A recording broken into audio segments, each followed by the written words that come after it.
안녕하세요, 여러분. 날씨가 많이 따뜻해졌죠? 모두들 건강하게 잘 지내시는지 궁금합니다. 연휴를 어떻게 보내고 계시는지요? 이번 주부터는 북방 초원의 고대 금속공예에 대해서 살펴보도록 하겠습니다.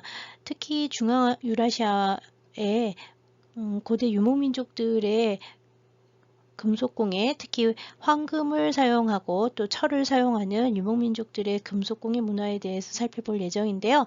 오늘은 그 첫 시간으로 고대의 황금과 은이라는 제목으로 금과 은의 성질, 그리고 전 세계에서 가장 이른 황금 출토 유적이라고 알려진 불가리아의 바르나 유적, 그리고 그 이후에 중근동과 이집트, 그 다음에 이제 중앙 유라시아 지역에서 가장 일찍 황금이 나오는 아르잔 제2유적까지의 이제 고대 유적에서 나오는 유물들을 중심으로 고대 유목민족들의 금속공예, 특히 황금 관련 금속공예에 대해서 살펴보도록 하겠습니다. 자, 황금이라고 하는 위에 있는 것이 이제 금이죠. 그리고 색깔이 금하고 은하고는 금방 차이가 나서 사람들이 쉽게 금과 금은 노란색, 은은 하얀색이라고 생각을 하기가 쉽습니다. 금과 은은 모두 다 광물의 형태로 이제 지구상에 존재하고 있는데요. 특히 금의 경우에는 다른 금속들과 달리 이렇게 단체로서 금 덩어리로 남아있는 경우가 많아서요. 금광석에서 이제 이런 형태, 거의 순수한 형태의 금을 발견을 할 수 있다고 합니다. 은은 금에 비해서는 순수한 형태로 있는 경우가 별로 없고요. 구리랑 같이 있는 것보다는 주로 은의 경우에는 납이나 주석과 같은 것들과 이렇게 합금되어 있는 상태로 있는 경우가 많고요. 순은 덩어리로만 있기도 하지만 혹은 또 이 금과 은이 섞여서 있는 광석들이 발견되기도 합니다. 여하튼 금이나 은이나 이 금속들은 다 융점이 서로 다르기 때문에, 녹는 점이 서로 다르기 때문에 이렇게 녹아서 이제 이거 금속을 녹여가지고 정련을 해서 좀 더 순수한 것을 뽑아낼 수 있게 되는데요. 금은 이제 화학기호가 AU로 하고요. 은은 AG로 사용을 하게 됩니다. 여러분 여기서 조심하셔야 되는 거는 융점이 서로 다르죠. 녹는 점이 금의 경우가 조금 높아서 1063도가 되고요. 은은 조금 낮아서 960도 정도가 됩니다. 여하튼 1000도 정도에서 전부 다 높고요. 현재는 거의 뭐 99.99%에 가까운 금괴라든지 은괴 같은 것들이 현물 가치를 가진 자산으로서 이제 활용이 되고 있긴 한데요. 금속공예를 하는 사람들, 고대의 금속공예에서는 이렇게 완전히 정련된 금이나 은으로 가지고 있다기보다는 덩어리 상태로 나온 금괴의 형태나 아니면 가루로 나오는 사금이라고 하는 것들을 녹여서 이런 덩어리라든지 필요한 형태를 만든 다음에 이걸 갖다가 공예품으로 이제 만들어 갔을 거라고 추정을 하고 있어요. 은 같은 경우에는 부식이 잘 되고 은은 지금 하얗게 보이긴 하지만 사실 여러분들 은반지 끼고 있으면요 색깔이 금방 검게 변하는 경우가 많습니다. 집에서 사용하는 은수저 같은 경우에도 하얀색보다는 약간 누르스름한 색깔을 띠면서 좀 오래 놔두면 시꺼멓게 변하는데요. 왜 그러냐 하면 공기 중에 놔두면 산소와 반응을 해서 여기 산화 피막이 생기기 때문에 색깔이 변하는데요. 금은 아무리 오래되더라도 바깥에 그냥 놔두더라도 또는 물을 묻혀 놓더라도 여기 산화 피막이 생기는 경우가 거의 없습니다. 그래서 언제나 변하지 않고 항상 같은 색상을 보여주고 안정적인 금속이라서 이제 금이 모든 금속 중에서 가장 귀한 금속이라고 알려져 왔고요. 또 이제 금 같은 경우에는 이 전연성이라고 하는 성질이 워낙 좋아서 요만한 바를 갖다가 골드바를 갖다가 쳐서 늘리기 시작을 하면 골드바의 몇십 배가 되는 분량으로 얇게 늘려서 0.001mm 이하로 아주 얇은 종이장보다 더 얇은 금판으로 바꿀 수가 있어요.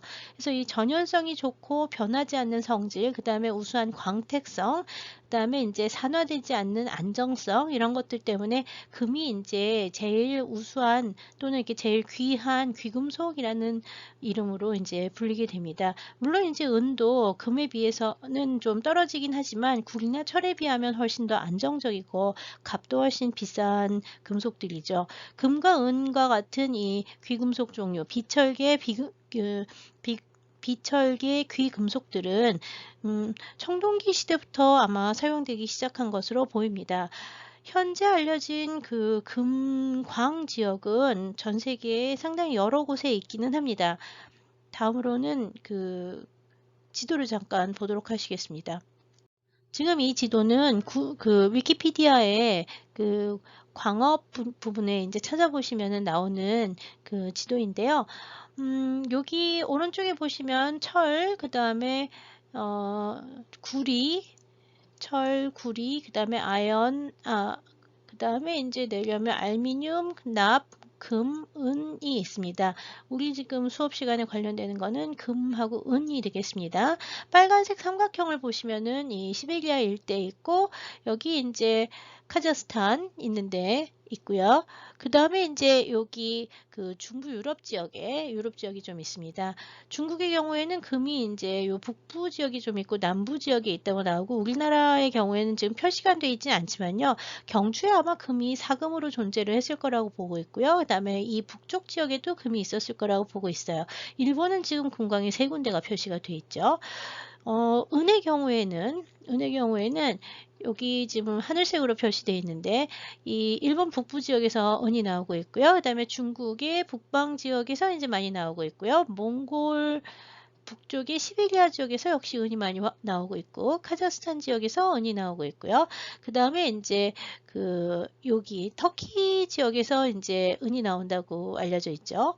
그 다음에 이제 요 일대 보면은 이렇게 은들이, 여기가 이제 중앙 유라시아의 은이 이렇게 많이 나오는데요. 은 나오는 지역하고 금 나오는 지역 지금 표시되어 있는 거 하고요. 옛날에 은이 이렇게 나왔는지에 대해서는 뭐 좀 논란이 많습니다. 여기 보면은 우리나라에도 역시 은이 없다고 알려져 있는데요. 실제로 우리나라는 황해도 지역에서 은광이 있었다고 알려져 있고요. 그 다음에 한반도 북부 지역에 은광이 좀 있었다고는 해요. 근데 지금 채굴을 하지 않기 때문에 아마 지도에는 표시가 되지 않은 듯 합니다.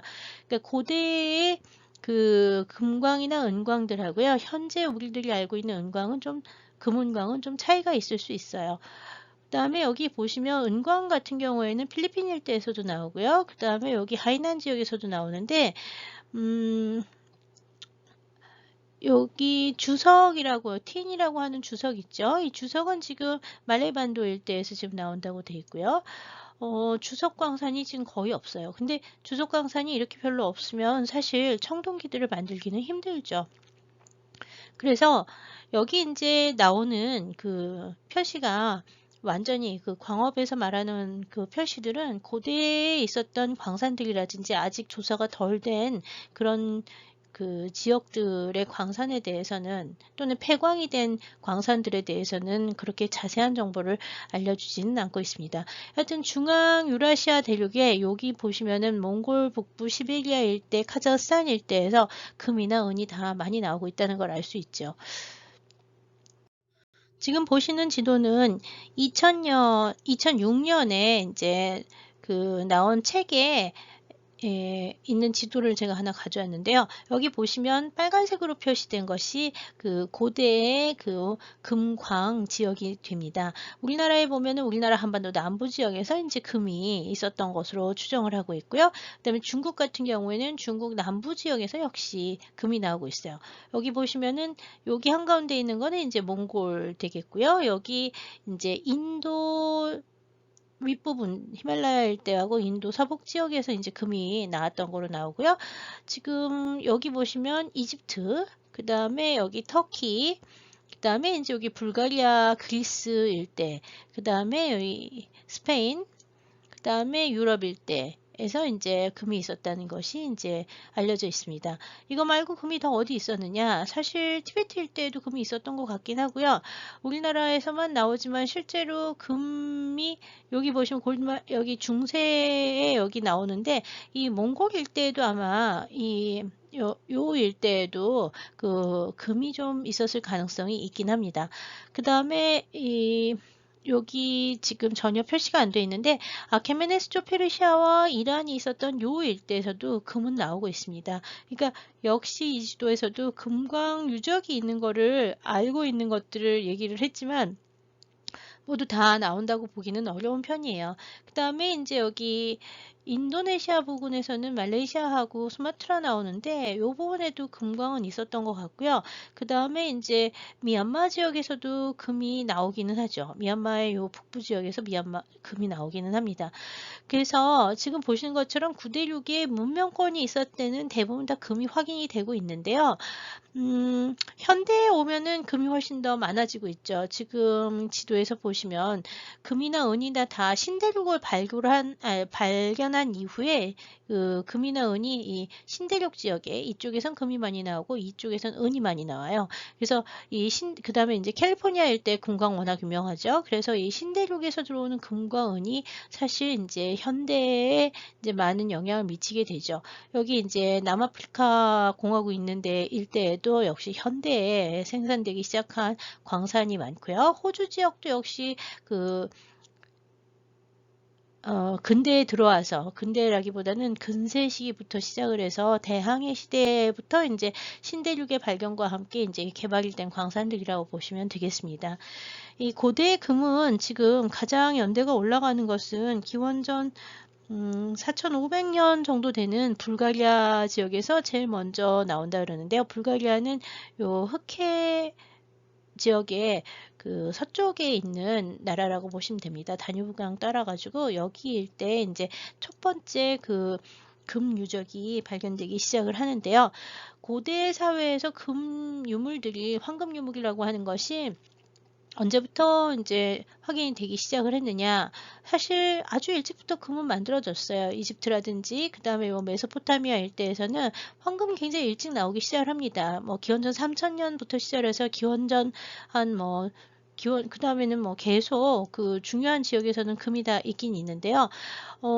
다른 지역에서는 금이 많지 않다가 이제 지금 보시는 지도에서 여기 이제 카자흐스탄 지역과 몽골 지역이 있는 이 일대, 중앙 유라시아라고 하는 이 일대에서 북방 유목 민족들의 쿠르간들이 이제 발견이 되면서 그 쿠르간에서 고대의 금 유적들이 많이 금 유물들이 굉장히 많이 나오고 있어요.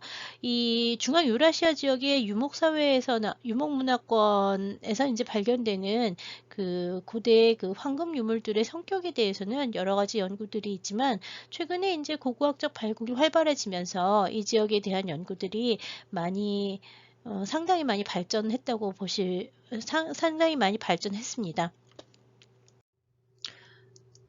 한국 한반도 남부 지역에서 특히 이제 경주 신라에서 이 금관이 발견이 되기 시작을 하면서 한국에서도 한국 고대 금속공예 연구나 한국 고대 고고학에서도 중앙 유라시아 지역의 황금 제품에 대한 관심이 상당히 많이 늘었습니다.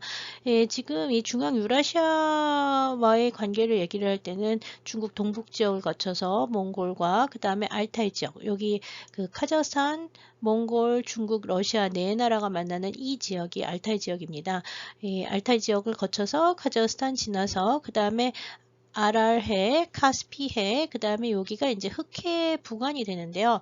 여기가 흑해죠. 흑해, 그 다음에 카스피해, 아랄해 되는데, 요 흑해와 카스피해 연안에 있는 우크라이나 지역이라든지 남시베리아 일대, 그 다음에 여기 그리스, 그 다음에 흑해의 그 서쪽에 해당하는 이 불가리아 일대, 요 일대와의 이제 그 동서 교류 내지는 이제 고대 장인의 교류, 황금의 교류를 얘기를 하는 데 있어서 이 황금 제품들에 대한 연구가 최근 그 고고학계에서 굉장히 주목을 받는 주제 중에 하나라고 생각합니다. 이번 시간부터는 이 불가리아부터 시작을 해서 이 중앙 유라시아의 그 고대 황금의 세계를 살펴보도록 하겠습니다. 오늘은 이제 이 불가리아의 바르나 유적과 그 다음에 여기 그 알타이 위쪽에 있는 투바 일대, 이 투바 일대 아르잔 유적 이 두 개를 중심으로 이제 살펴보긴 할 텐데요. 거기서 이제 빠진 것 중에 하나가 이 메소포타미아와 고대 메소포타미아와 그 다음에 이제 이집트를 따라서 이집트 나일강을 따라서 있는 이집트 문명, 이 이집트 문명과 그 다음에 메소포타미아 문명, 그 다음에 이제 고대 그리스 문명, 그 다음에 이제 여기 이란 중심으로 해서 있는 그 페르시아 문명이라고 하는 고대 문명에 대해서도 그냥 잠깐씩 살펴볼 예정입니다. 대체로 이제 이 중앙 유라시아에 나오는 중앙 유라시아 지역에 있는 이 황금의 길을 얘기를 하는 이거는 유목민족들의 세계고 기원전 한 1000년 이후, 그 다음에 철기 시대, 주로 이제 철기 시대 이후에 이제 철과 금이 함께 사용되는 그 문화권에 해당하는데요. 신기한 것은 이쪽 지역보다는 오히려 요 일대에서 알타이하고 그 다음에 투바 일대에서 좀 더 이른 유물들이 많이 나오고 있는데요. 최근에는 카자흐스탄 남부 지역을 중심으로 해서 요 일대에서도 여러 가지 유물들이 나오고 있고요. 카자흐스탄 발굴하면서 이쪽 서부 카자흐스탄이라고 하는 요 일대에서도 그 카스피의 동쪽, 그 다음에 카자흐스탄의 서쪽 지역에서도 이제 그 고대 황금 관련 황금 관련 유물들이 있는 쿠르간들이 이제 발굴되기 시작을 하고 있어서요. 아마 향후 몇 년 내에 좀 더 많은 유물이나 유적들이 이제 발견되면 좀 더 또 다른 연구들을 할 수 있을 거라고 기대합니다. 1972년부터 발굴되기 시작한 불가리아의 그 바르나 유적은 이렇게 공동묘지의 성격을 가진 고대 분묘군인데요. 그 중에서 이제 시메트리 넘버 원이라고 하는 시메트리 원 유적에서 이제 상당히 많은 그 분묘가 이제 발견이 됐습니다. 이 세메터리 1에서 발견된 그 유구는 약 그 320개 정도의 유구가 발견이 됐고요. 그 분묘가 발견이 됐고, 그 320개 중에서 70개 정도의 분묘에서 황금 유물이 확인이 됐습니다. 근데 이제 모든 유구가 다 이렇게 비슷한 숫자의 황금을 가지고 있는 게 아니라 지금 보시는 것처럼 황금이 아주 많은 고분도 있고요. 뭐 하나나 두 개만 있는 고분도 있고, 그래서 전체 320개 중에서 황금이 있는 거는 모두 70개 정도고요. 그리고 이제 그 중에서 금이 여러 개가 나온 것은 지금 보시고 있는 43호 유적하고요. 그 다음에 이제 그 36호, 그 다음에 4호, 뭐, 요 정도 해서 한 몇 개 되지 않는 고분에서 대다수의 황금 유물이 나왔다고 합니다. 지금 보시고 있는 것처럼 43호 유구의 경우에는 이렇게 인골이 있는데 어깨 부분에 팔찌를 찾고요. 그 다음에 이제 팔목에도 팔찌, 그 다음에 팔 이렇게 내려서 위로 올렸는데 이 부분에도 팔찌, 손으로 잡은 거는 황금으로 자루를 갖다가 만든 망치를 들고 있습니다. 여기 망치 보이시죠? 그래서 여기는 이제 청동기 시대 유적인데요. 이 청동기 그도 이제 여기 드문드문 있는 이것들은 아마 옷에 그 매달아서 장식을 했던 금 장식일 거라고 추정을 하고 있습니다. 이 청동기 시대 유적에서 이제 황금을 단조해서 만든 팔찌라든지 아니면 장신구들, 그다음에 잘라서 구부려서 만든 이런 유물들 해서 황금을 단조해서 만든 유물들이 이제 제일 먼저 발견이 됐고요.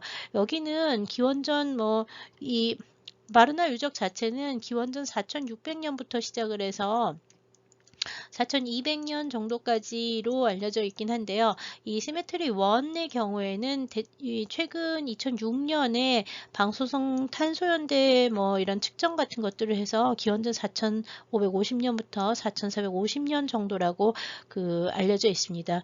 지금 현재 전 세계에서 가장 이른 황금제 장신구들이 나오는 유구인 것이죠. 아래 보시면 불가리아 박물관에 이제 전시되어 있는 소장되어 있는 유물들 보시면 그 망치, 이거는 돌망치예요. 돌망치에다가 자루 끼워가지고 자루에 금을 갖다 장식을 한 거고요. 팔에 있는 팔찌라든지 옷에 난 장식이라든지 뭐 이런 것이 상당히 많이 나왔고 금으로 만든 구슬들도 여러 개가 나왔습니다. 바르나 유적 그 세메터리 1의 또 다른 유구에서 이제 발견된 그 황금 유물들의 출토 상태를 보시고 있습니다. 작은 금구슬이라든지 금판을 갖다 이렇게 말아가지고서는 장식을 했던 흔적이라든지 그 다음에 이렇게 그 두들겨 가지고 만든 다음에 구멍 같은 거를 만들어서요. 이렇게 어디 옷 같은 데에 꿰 붙였던 것들을 인제 확인할 수 있고요. 예, 단조해서 만든 팔찌 형태, 그다음에 금으로 만든 망치 같은 예들을 찾아볼 수가 있습니다. 이 속이 빈 것처럼 보이는 이게 두드려서 만든 이 팔찌들은 상당히 많은 류가 나왔고요. 좀 드물게 나오는 것 중에서 목걸이에다가 보석을, 붉은색 보석을 같이 감입을 해 가지고 장식을 한 이 목걸이 같은 게 나왔고요. 좀 드문 예 중에 하나가 역시 황소로 추정이 되는 작은 동물을 표현한 동물 양식 과 관련된, 동물을 표현한 황금판 장식이 나왔습니다. 이것도 역시 아마 옷 같은 데 끼워서 붙였던 것이라고 보이는데요. 지금 보시는 것은 뭐 땜을 한다든지 뭐 그런 것들은 별로 보이지는 않고요. 주로 금을 두드리거나 자르거나 아니면 이제 꼭꼭 이렇게 찍어 가지고 구멍을 뚫거나 해서 장식을 해서 만들고, 그다음에 가마 말아서 붙이거나 뭐 이제 이런 정도의 황금 제작 기술을 보여주고 있습니다. 이 기원전 4,500년 전후한 시기에 이 바르나 지역에서 만들어지는 청동기 시대의 이 황금 유물들은 단조와 판금 기법을 이용해서 주로 만들었고요. 이제 좀 더 본격적으로 장식적인 황금 공예 기술이 발전하기 시작을 한 거는 중근동 지역, 그 다음을 이어서 기원전 한 3,000년부터 시작을 해서 한 기원전 1,500년, 1,500년경까지 이어지는 메소포타미아, 이집트의 고대 문명기에 황금 관련 유물들이 엄청나게 많이 나오고 있습니다. 메소포타미아와 이집트의 고대 문명에서 보이는 이 황금 유물들에 대해서는 이 고대 문명과 관련해서 많은 연구들이 있긴 합니다. 지금 왼쪽에서 보시는 거는 갈대아의 우르라고 하는 유적의 한 왕비의 무덤에서 출토된 머리장신구 일괄품을 보시고 있고요. 이거는 이제 이 우르의 유적 연대를 봤을 때 기원전 한 2,500년에서 2,600년 정도로 알려져 있고요. 오른쪽에 보신 거는 워낙 유명하죠. 이집트의 투탄카멘 왕의 무덤에서 나온 파라오의 관입니다. 파라오 얼굴 모양의 이제 관인데, 역시 이거 다 황금으로 만들어졌고요. 여기 보시면은 뭐 보석이라든지 아니면 터키석이라든지 뭐 유리라든지 뭐 이런 것들을 감입을 해가지고 화려하게 장식을 하고 있는 금세공 기술의 최고봉을 이제 보실 수가 있는데요. 이 투탕카멘의 생존 연대를 생각해 보면 이게 기원전 14세기 정도가 되거든요. 기원전 14세기. 그러니까 이 시기에 이제 이미 황금의 제작 기술이 다양한 여기도 보면은 이게 지금 기원전 2600에서 2500 사이를 보고 있는데, 여기 보시면은 이제 얇은 금판을 잘라서 붙이고 유리구슬들을 갖다가 장식해서 같이 금과 유리를 장식을 같이 하고 있고요. 중간중간에는 보석 같은 것들도 나옵니다. 그래서 이 황금과 보석을 이용해서 이렇게 장식을 하고 치장을 하는 문화들이 고대 문명권의 상류 사회에서 상당한 수준으로 발전을 해 있었다는 걸 알 수가 있습니다. 이미 여러분들이 알고 있는 대부분의 금속공예 기술들은 이 메소포타미아, 이집트의 고대 문명기에 거의 대부분의 기술들이 다 나옵니다.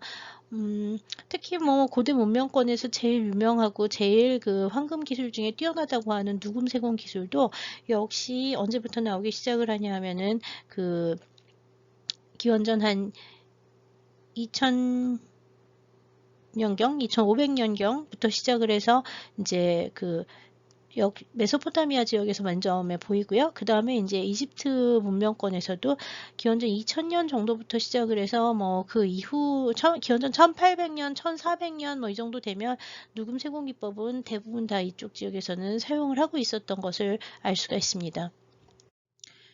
누금 세공 기법이라고 하는 것에 대해서는 나중에 별도의 이 기술에 대한 얘기들을 한번 따로 자리를 만들어 보려고 하긴 하는데요.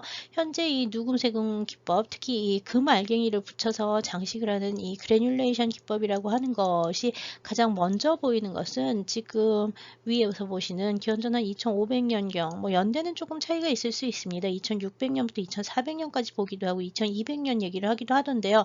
하여튼 갈대아의 이집트의 우루 지역, 그 메소포타미아의 우루 지역에서 이제 출토가 됐다고 알려진 황금제 단검의 장식에서 이 자루 부분에 금알갱이로 붙인 거 하고, 그 다음에 여기 보시면은 여기 알갱이들을 쭉 붙이고 있는데요.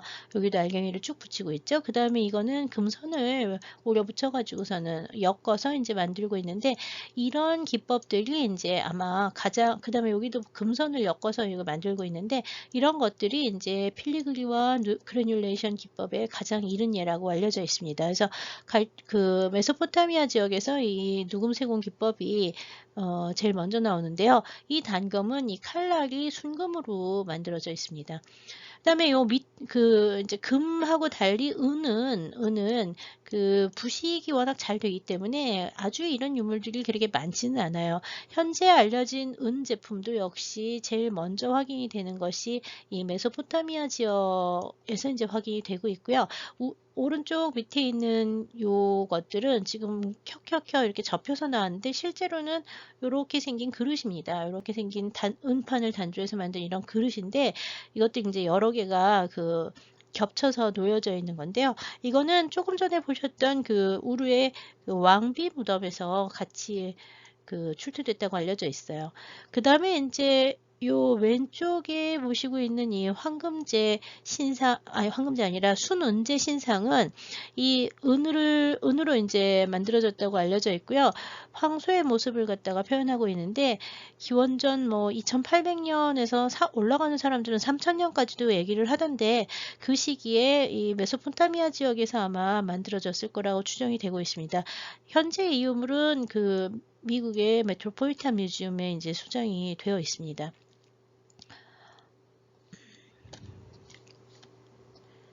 예, 이제 누금세공이라든지 은을 단조를 한다든지 뭐 이런 기술들이 이미 이제 기원전 2500년 정도에는 메소포타미아와 이집트 지역에서 이제 그 본격적으로 이제 그 발전하기 시작했었다는 걸 알 수가 있죠.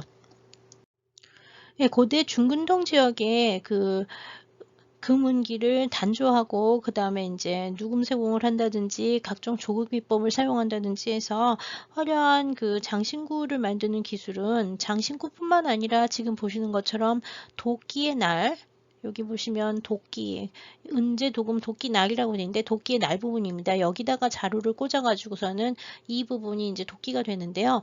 이런 장식용 그 도끼날 같은 것을 만드는데도 이제 사용이 됐고요. 그릇을 만들기도 합니다. 특히 금을 두들겨서 만드는 그 금그릇들이 가끔 기원전 3000년에서 2000년 경에 중앙아시아, 특히 이란의 북부 지역, 이란 북부 지역 에 해당하는 이 박트리아 마르기아나 문화권 일대에서 종종 출토가 되는데요.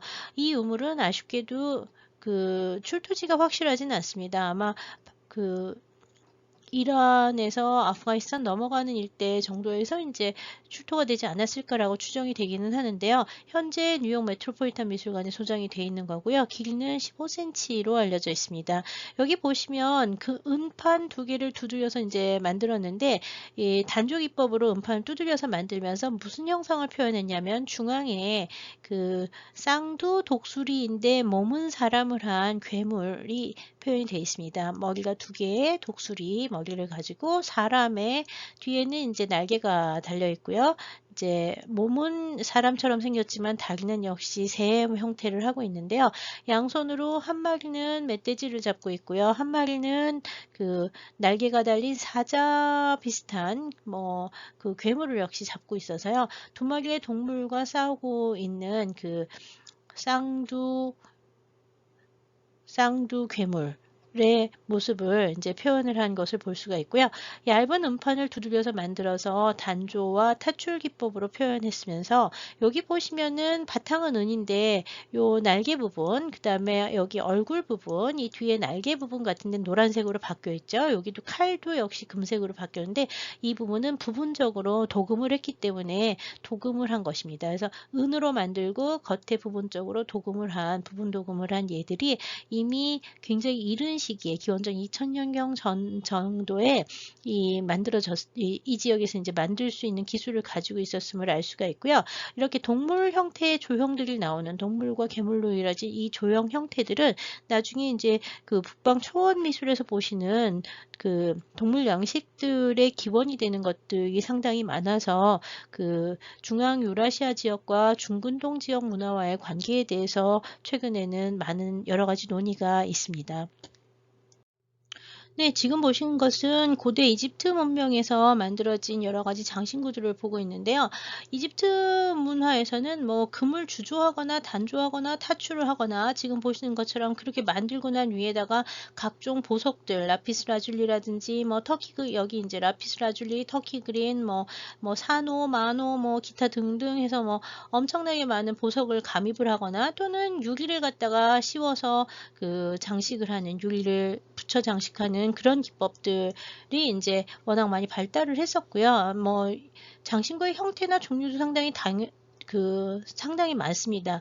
조금 주목되는 것은 우리나라 경주 신라에서 출토되는 것 같은 태환이식, 금제 태환이식들이 이집트에선 신왕국 시대부터 많이 만들어졌어요. 지금 오른쪽 위에 보시는 것은 누비아 박물관에 소장이 되어 있는 이집트 신왕국 시대의 금제 태환이식인데요. 아무런 장식이 없이 속은 비어서 아마 여기 보면은 이렇게 그 붙이는 적이 앞뒤로 있기 때문에 두 판으로 만들어서 땜에서 붙였고 속은 비었을 거라고 추정이 되는데요. 여기도 보면 이렇게 땜엔 흔적이 나오는데요. 속이 빈, 금판을 두들려서 속이 빈 튜브 형태를 만든 이 태환이식들은 그 이집트에서는 신왕국 시대에 종종 출토가 되고 있습니다. 이거는 이제 출토지가 누비아 지역으로만 알려져 있고 정확한 출토지가 알려져 있지 않은 유물인데 비해서요. 왼쪽에 보시는 이 유물들, 이거는 한 무덤에서 나왔는데요. 여기도 보면은 태환이식이 보이죠. 여기 주화는 약간 검은색으로 변해 있는데요. 이거는 은으로 만들어진 게 아니라 엘렉트럼이라고 하는 금속으로 만들어진 거라서 색깔이 이렇게 검게 변했습니다. 엘렉트럼이라고 하는 거는 금과 은의 합금인데요. 산지에서부터 원래 이제 광산일 때부터 금과 은이 섞여 있기 때문에 정연하지 않고 그냥 그대로 사용을 하게 되는데요. 엘렉트럼을 일부러 만들기도 합니다. 또는 은을 더 첨가해 가지고 금의 순도를 낮춰서 사용하기도 하고요. 시기가 늦은 기원전 7세기 정도부터는 이 엘렉트럼 가지고 동전도 많이 만들어요. 예, 이집트에서는 신왕국 시대에 이 엘렉트럼으로 만든 장신구들이 상당히 많이 나오는데요. 지금 보시는 요 세트는 귀걸이 세트 하고요. 그 다음에 또 다른 장신구 세트 하나가 같이 이제 출토가 됐고요. 기원전 12세기에 이집트 신왕국 시대의 유명한 세티 2세의 부인인 투아스레 여왕이라는 사람의 무덤에서 출토가 됐습니다. 여기 보시면 이 장신구는 주화는 엘렉트럼을 두들겨서 만들고요. 그 다음에 여기 이제 홍옥수하고 그 다음에 파양스 유리 파양수 유리를 갖다 장식을 해가지고 드림 장식을 여기다 끼워 붙였어요. 여기 선이 이렇게 있어서 선을 갖다 꿰가지고 달아서 맨 걸 볼 수가 있는데요. 태완이식의 주연부를 갖다가 뚫고서는 이제 장식을 붙였던 거죠. 그래서 출토지가 확실한 투아스레 여왕의 태완이식으로서 아마 좀 시기가 올라가는 기원전 12세기가 되겠습니다. 그래서 어느 정도 확실한 연대를 갖고 출토지가 확실한 태환이식 중에서는 이 투아스레 여왕의 귀걸이가 좀 주목이 된다고 할 수 있습니다. 이외에도 이집트는 워낙 많은 유적에서 상당히 많은 유물들이 나오고 있기 때문에요. 이집트 장신구사에 대해서는 이미 외국 학계에서 여러 권의 책과 연구들이 발표된 바 있습니다. 지금 보시고 있는 이 그릇은 기원전 8세기 에서 7세기 정도에 제작이 됐을 거라고 추정이 되고요. 사이프러스 섬에서 이제 출토가 된 그릇입니다. 두들겨서 만든 그릇이고요. 가운데 보이는 건 사이프러스에서 나왔지만 실제로 여기 있는 거는 이집트적 도상이 이제 보이고 있죠. 그다음에 여기 이제 사자랑 싸운다든지 이런 건 중근동적인 모습들도 보이고 있어서요. 기원전 8세기에서 7세기 사이프러스 일대에서 이 이집트와 중근동 일대에 영향을 받은 독특한 그릇 예술과 금속공예 문화를 좀 볼 수가 있는데요. 이 엘렉트럼이라고 하는 소재는 금과 은이 섞였다고 그랬는데요. 이거는 광석 상태에 자연적으로 섞여 있는 거기 때문에 그 정련하지 않은 상태에서 그냥 쓰게 되면은요, 퍼센테이지가 다 달라요. 보통 금이 70에서 90 정도가 70%의 금에 나머지 이제 은이 섞인 경우가 제일 많은 편이고요.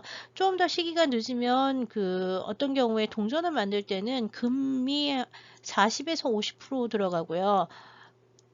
나머지가 은이 되는, 그 은이 훨씬 더 많은 그런 걸로 사용하기도 합니다.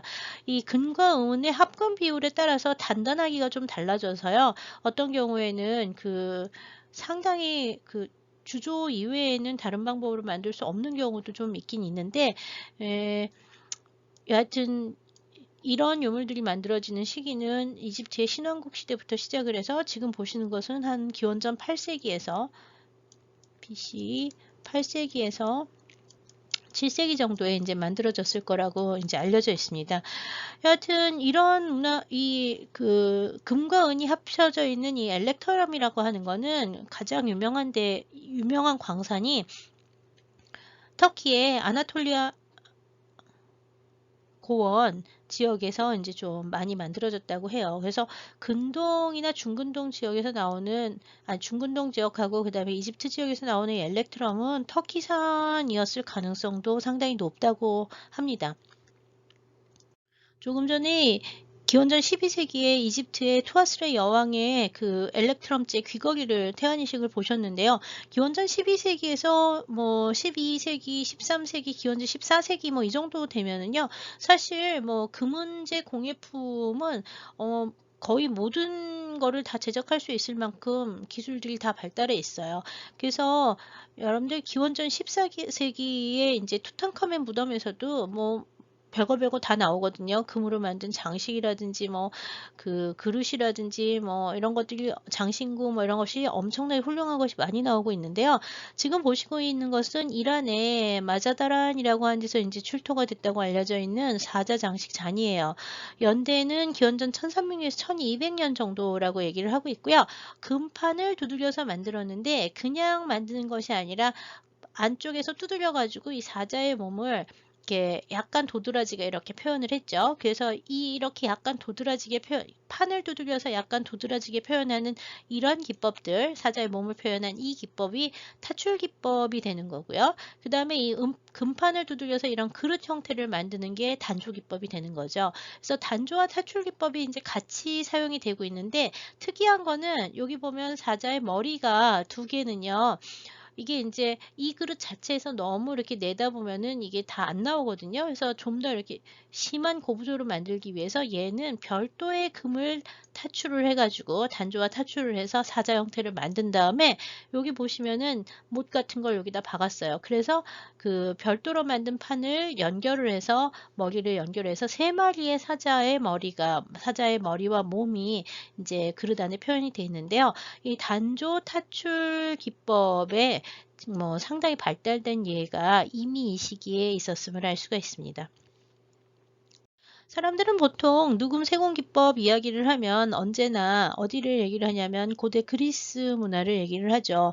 여기 보면 이제 고대 그리스가 여기 아테네가, 색깔이 잘 보이지 않는데 여기 이제 아테네를 중심으로 해서 이 고대 그리스 일대가 이제 뭐 금속공예가 가장 발달을 한 것처럼 얘기를 하지만, 좀 전에 보신 것처럼 이미 갈대아 우르 지역이나 뭐 이 수사 지역이라든지 그 다음에 이제 뭐 바빌론 지역이라든지 이집트의 알렉산드리아 일대라든지 아니면은 요 뭐 테베 일대라든지 뭐 이런 데에서 이미 다 뭐 엄청나게 발달한 금속공예 기술들이 기원전 3000년부터 시작을 해서 기원전 한 12세기 정도까지 워낙 발달해 있었어요.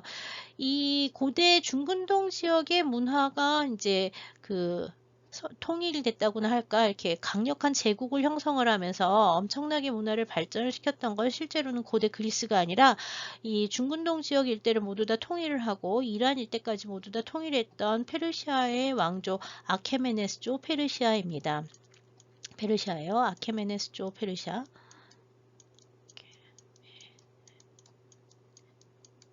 아케메네스조 페르시아 제국의 지금 영토를 보시고 있는데요. 아케메네스조 페르시아는 기원전 559년부터 기원전 330년 알렉산더의 그 동방 원정이 있는 330년까지 아케메네스조 페르시아가 이제 발전을 해서요. 이 기원전 6세기에서 기원전 4세기까지 엄청나게 화려한 문화를 발전시켰다고 알려져 있습니다. 아케메네스조 페르시아의 수도는 페르세폴리스와 수사 두 군데가 있어서 여름 궁전, 겨울 궁전을 나누어서 왔다 갔다 했다 그래요. 이 페르세폴리스와 수사에는 그 아케메네스조 페르시아의 뭐 시대에 만들어졌던 여러 가지 유물들이 많이 남아 있고요. 여러분들 뭐 영화 같은 거 보시면 이 페르시아와 그리스와의 전쟁 뭐 이런 얘기들도 굉장히 많이 나오죠. 이 아케메네스조 페르시아에 여러 나라들이 있는데 여러 나라들이 아니라 여기 이제 여러 가지 세트랍이라고 하는 지역 통치자들이 있었는데요. 그 지역들 페르시아의 중심인 페르세폴리스와 수사라고 하는 지역을 제외한 나머지 지방에 보면은 이집트도 하나의 지방이었고요. 그 다음에 여기 보면 카파도키아, 그 다음에 그 사이프러스, 좀 전에 사이프러스에서 나온 엘렉트럼제 그 그릇을 보셨는 사이프러스 여기 있고요. 그 다음에 포에니시아, 뭐 페니키아라고도 부르는 페니키아, 포에니시아가 다 여기 현재 이스라엘 있는 데가 되는데 이 포에니시아 지역, 그 다음에 시리아 지역, 아시리아, 아르메니아, 이 아르메니아 일대가 이제 보면은 요 일대, 그 가파도키아 아르메니아 일대가 현재는 터키의 영역이 돼 있는데요. 요 일대가 이제 고대 히타이트 왕조가 있었다고 알려져 있고 여기가 이제 철기가 발달했었던 지역이라고 하죠.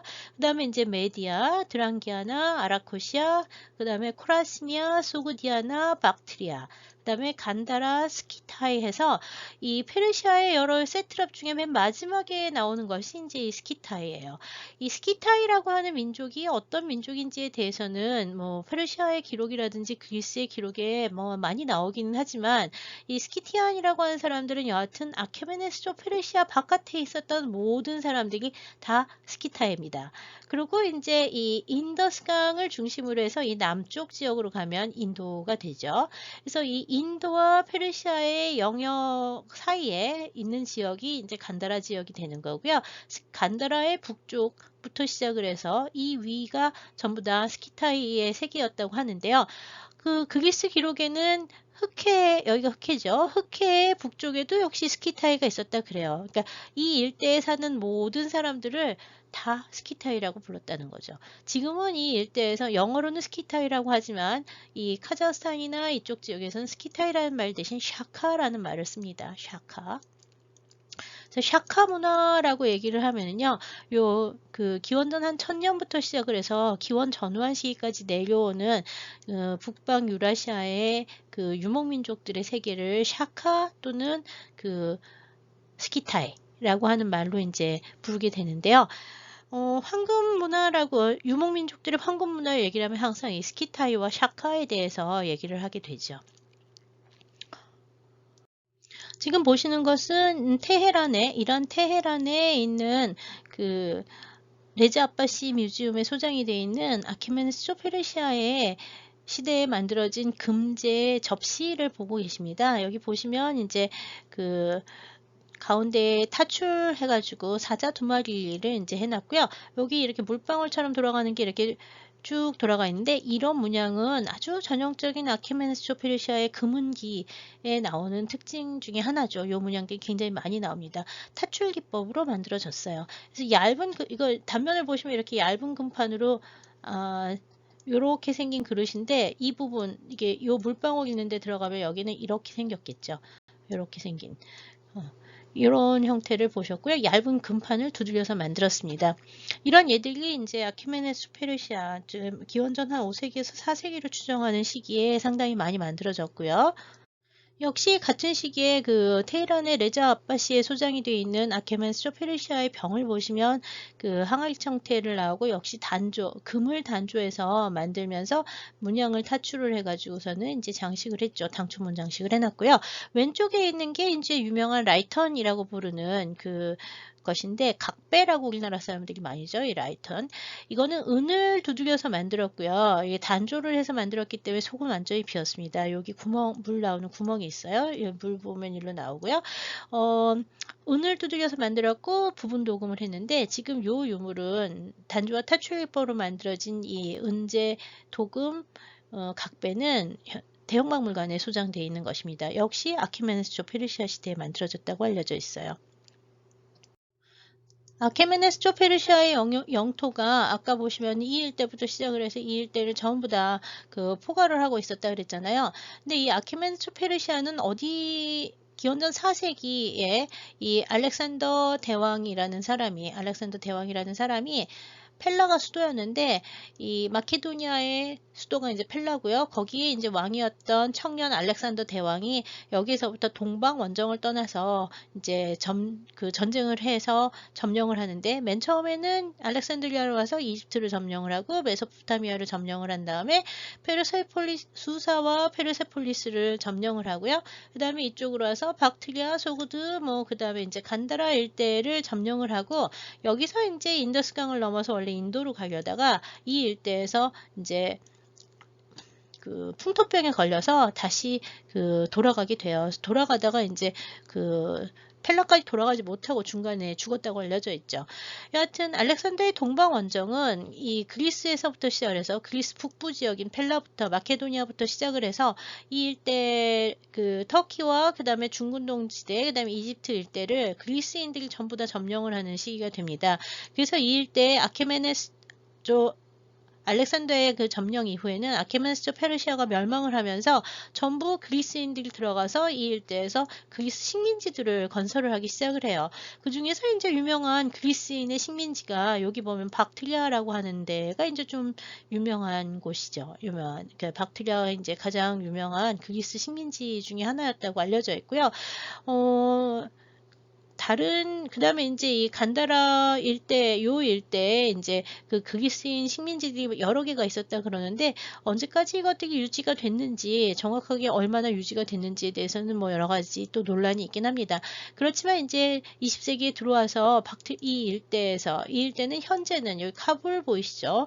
카불 아프가니스탄 있는 데고요. 페샤르 여기는 파키스탄 일대잖아요. 아프간과 파키스탄 일대 이 지역에서는 이제 발굴을 하면 이게 기원전 4세기부터 시작을 해서 기원 전후한 시기까지 그리스나 로마의 문화에 영향을 받은 여러 가지 도시 유적이라든지 아니면은 문화 유적들이 유물들이 이제 종종 발견이 되는데요. 나중에 이제 아프가니스탄의 금공품에 대한 얘기를 하면 박트리아에 대한 지역에 대해서 조금 더 자세하게 살펴볼 수 있을 거라고 생각을 해요. 오늘 이제 여기서는요. 이 기원전 4세기 지금 이제 알렉산더의 동방원정 기원전 4세기죠. 이 기원전 4세기에 드디어 그리스 문화가 여기까지 영향을 미치게 되기 시작을 하면서요. 이 일대에 이제 흑해를 중심으로 하는 스키타이 문화에도 그리스 문화의 영향이 상당히 많이 들어가고요. 이쪽 페르시아의 영향, 이 페르세폴리스와 수사의 영향은 그보다 좀 더 이른 아케메네스조 페르시아 시대의 그 다음에 여기를 통해서 일로 전해졌다고 하는데요. 이 각각의 연결 관계가 어떻게 되는지는 아직까지 잘 알려지지 않은 바가 많습니다. 여하튼 이 시기에 만들어지는 여러 가지 유물들은 지금도 상당히 많이 남아있죠. 상당히 많이 남아있고 발굴을 통해서 계속 확인이 되고는 있는데요. 이 중앙 유라시아 지역인 이 스키타이 문화에 대해서는 사실 그렇게 많이 연구가 되어 오지는 못했었어요. 그것들이 이제 연구가 본격적으로 시작이 된 거는 이제 1990년대에 지나면서부터 발굴을 하면서 좀 더 많이 새로운 자료들이 나오기 시작을 합니다. 보통 이제 황금 문명과 스키타이를 얘기를 하면 언제나 그리스만 얘기를 하는데요. 지금까지 보신 것처럼 사실 황금 문명은 그리스에서 먼저 시작하는 것이 아니라 물론 이제 불가리아에서 먼저 시작을 했고 그 다음에 이제 이집트와 메소포타미아 지역에서 훨씬 더 발전한 기술들이 많이 보이고 사치스러운 물건들이 많이 만들어졌음을 알 수가 있는데요. 그리스에서 만들어지는 금은기는 사실 시기적으로 보면은요. 좀 많이 늦어요. 지금 알려진 금공품 중에서 그 그리스에서 가장 이른 유물들은 크레테 섬에서 나오는 유물들입니다. 지금 보시고 있는 게 이제 기원전 1800년, 1700년 미노아 문명 시기에 만들어진 크레테의 황금 장식으로 보고 있는데요. 무슨 형태인지 아시겠어요? 벌이에요. 벌. 비 펜던트라고 부르는데 꿀벌이 두 마리가 있어요. 꿀벌이 두 마리가 있어서 가운데 꽃 같은 거를 잡고 있는데요. 여기 보시는 이 알갱이들, 그 다음에 여기 금판에 붙인 거, 이것들이 금알갱이와 금선을 붙인 그래듈레이션 기법과 그 다음에 필리그리 기법 사용하고 있어서 누금 세공 기법을 한 예 중에서 가장 오래된, 예, 그리스 문화권에서는 가장 오래된 예가 크레테 지역이 제일 먼저 보이고요. 그 다음에 이제 기원전 6세기에서 3세기 정도까지 내려가면서, 예, 뭐, 지금 요것이 좀 늦어서 기원전 한 4세기 정도쯤 제일 늦은 시기 것이 될 텐데요. 이 그리스 각지에서 기원전 6세기, 그리스가 발달을 하던 시기는 보통 기원전 6세기에서 4세기 정도 얘기를 많이 하는데 그 시기에 만들어지는 금운기들은 지금 보는 것처럼 굉장히 다양한 형태, 그리스 신화와 그리스 조각 양식을 반영한 굉장히 화려하고 사치한 양식들의 금운기들이 이제 만들어지기 시작을 합니다. 그리스 시대의 문화는 아무래도 그 독특한 조형성, 특히 인체 조형성이라든지 신화적 배경들 이런 것들이 좀 중요하고요. 기술적인 부분에서는 훨씬 더 섬세하고 그 사치스러워지는 양상들, 그 다음에 지금 보시는 것처럼 이렇게 드림 장식들이라든지 뭐 화려한 장신구들, 세밀한 뭐 장식들, 보석들 뭐 이런 것들을 보는데요. 사실 이러한 예들의 선예들은 이미 이집트나 중근동 지역에서 좀 더 일찍부터 있었던 것이라고 할 수 있고요. 유물들이 그 스키타이 지역과의 관계를 얘기를 할 때도 그리스를 갖다가 제일 많이 얘기를 하는 거는 사실 이 시기에 기원전 4세기 정도부터는 알렉산더의 발흥과 함께 기원전 4세기 알렉산더의 동방원정과 함께 그 중근동 일대 문화가 다 그리스 문화의 영향을 받기 때문에 아마 그리스 문화의 영향이 많다라고 얘기를 하는 것 같아요. 예, 기술사적 입장에서 보면은요, 사실은 그 이전부터 내려오는 고대 문명의 영향권 에서 그렇게 많이 바뀌는 건 아니죠. 그렇지만 제일 달라지는 거는 문화가 바뀌면서 지금 보는 것처럼 그리스 신화에 나오는 도상이라든지 그리스 조각에서 보이는 이런 그리스인의 조형이라든지 이런 것들이 등장을 해서 훨씬 더 사실적이고 생동감 있는 그 금속工예품들이 만들어진다는 게 좀 차이점일 거라고 생각을 합니다. 다음으로는 이제 중앙아시아 지역에서 이제 그 그리스에서 훨씬 멀리 떨어져 있는 그 알타이 지역을 살펴보도록 하겠습니다.